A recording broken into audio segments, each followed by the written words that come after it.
Kapay magsara nga makan kansawan.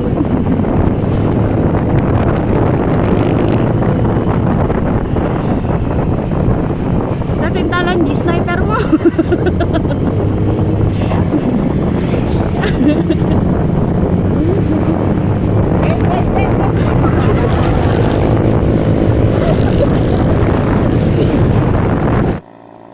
Ganun din sa sumunod.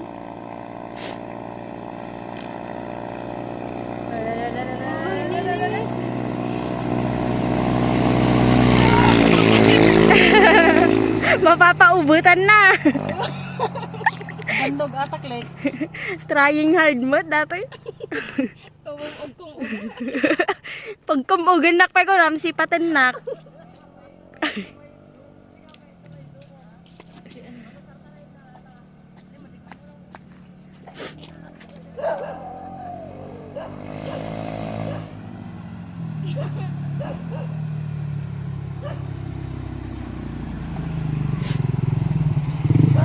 Yan, bandog atak like.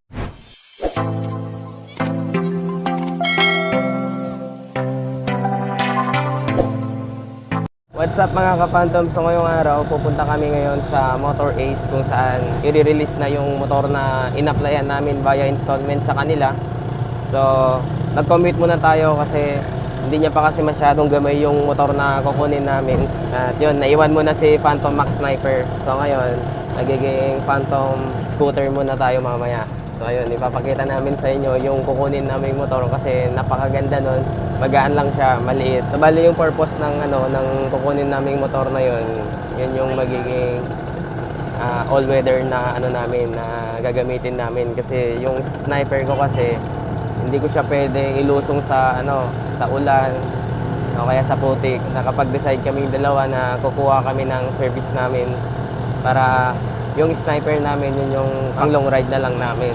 Ayan, para at least makapagpahinga naman si Phantom Max Sniper.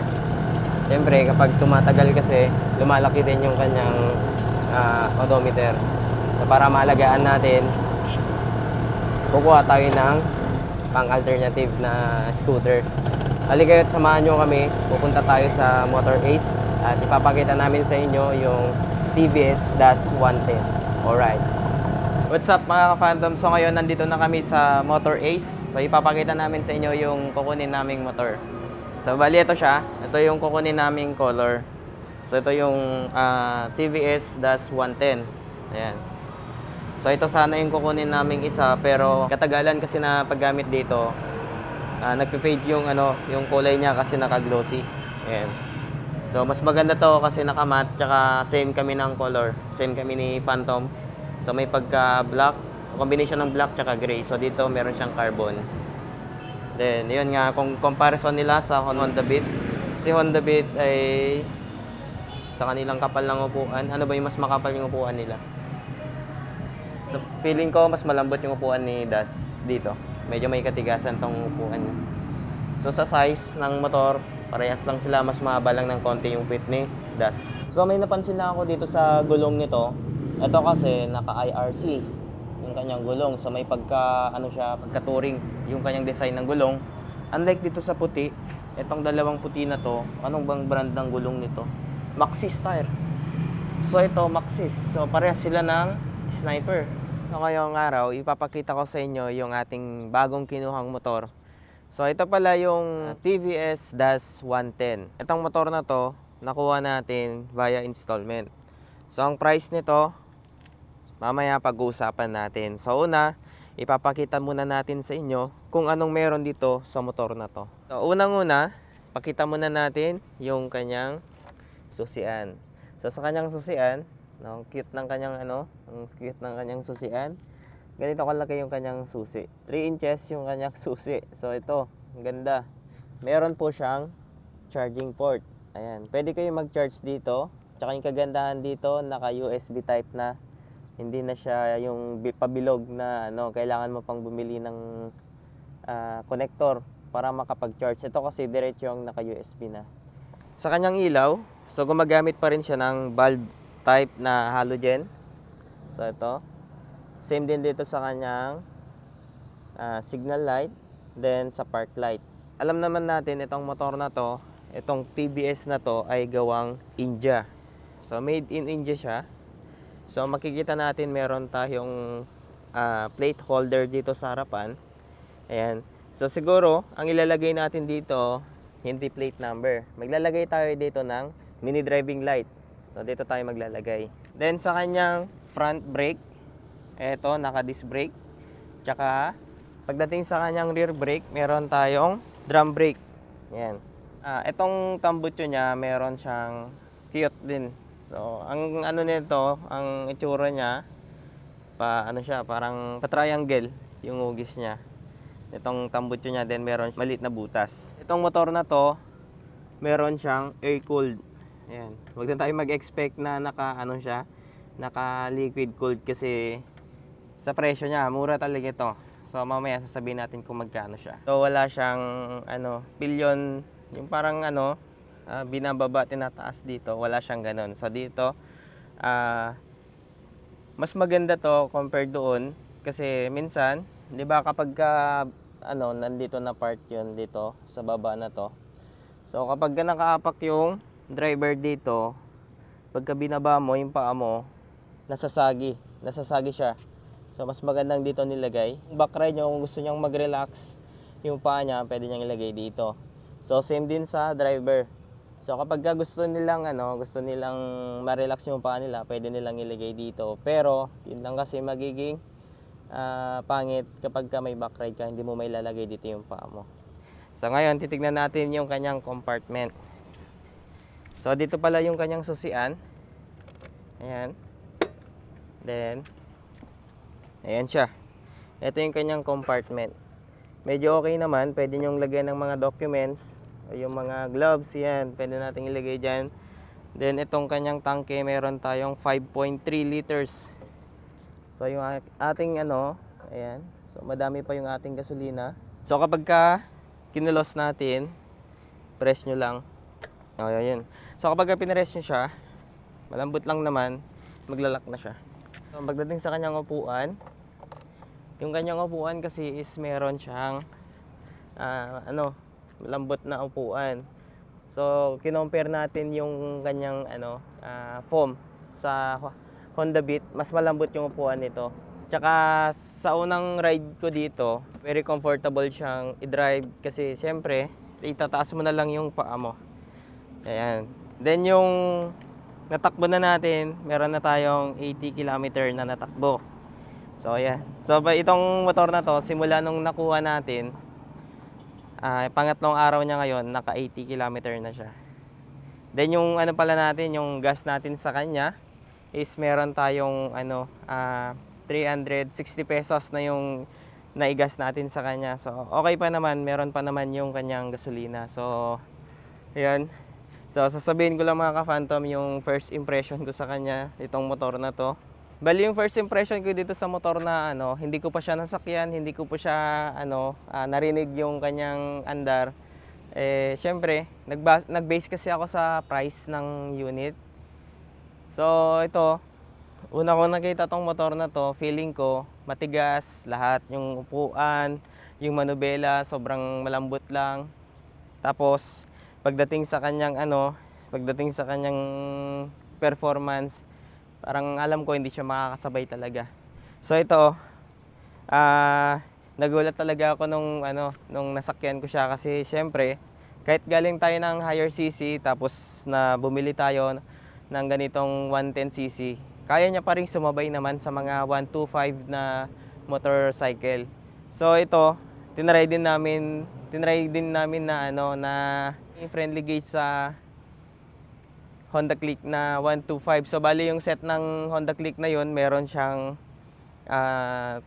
straight na 13 na flyball. Then yung kanyang panggilid is naka center spring, naka chicken pipe, tsaka naka remap yung kanyang ECU. So hindi niya naman kami maiwan, dalawa pa kami nung asawa ko dito. So yun, i-insert ko dyan yung video, papanoorin nyo. So ito siya.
lang di sniper mo.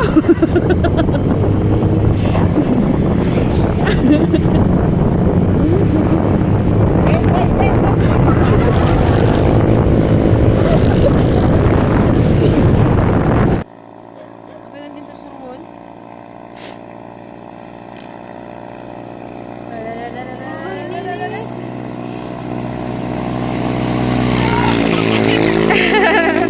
Mapapaubutan na.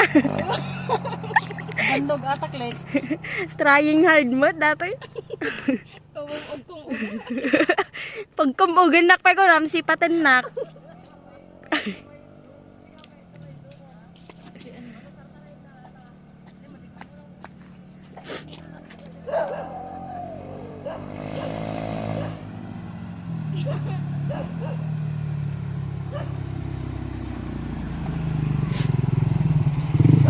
Yan ang lugar takliya. So ayun na. Yung first impression ko na parang ang pangit ng motor na to, na hindi siya friendly, na parang isang tao lang yung kaya niyang ihangkas, pero doon pala ako nagkamali. So ito, ipapakita ko. Feeling ko nung una, sobrang lambot nitong ng shock niya pati sa likod. Pero alam nyo ba mga ka-Phantom, yung kanyang shock, kayang-kaya niya kaming dalawa. Kayang-kaya niya kaming kayang-kaya niya kaming buhatin. Dalawa kami, no. So yung timbang ko nasa 75, yung asawa ko nasa, sabihin na lang natin nasa 54 o 55. 'Di ba?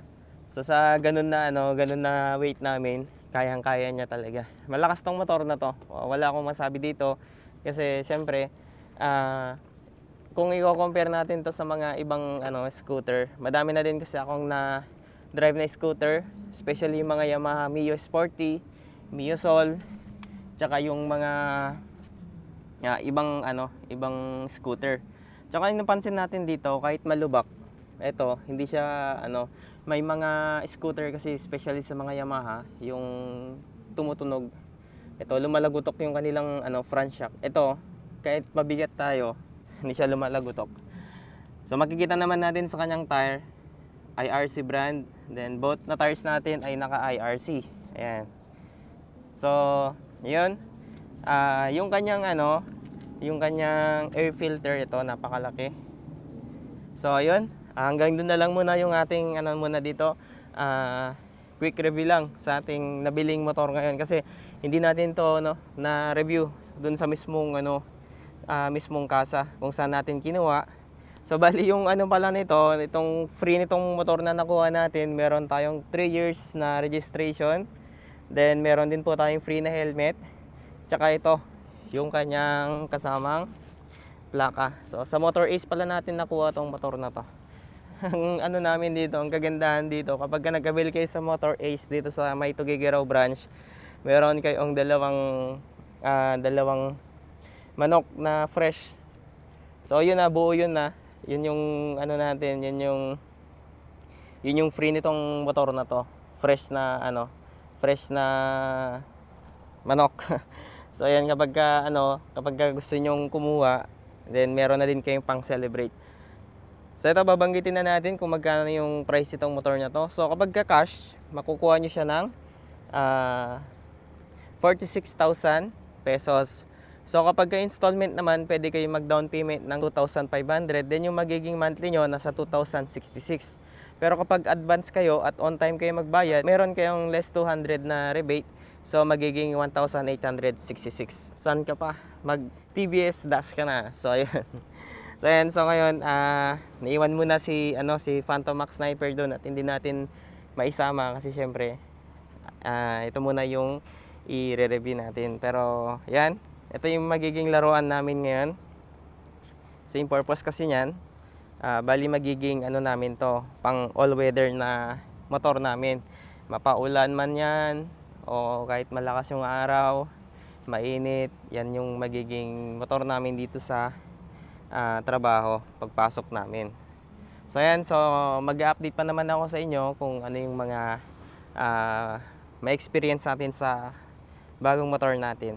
So mga ka-Phantom, dito na nagtatapos yung ating videos. So sa mga hindi pa nakasubscribe sa aking YouTube channel, please subscribe and don't forget to hit the notification bell para lagi kayong updated sa ating latest videos.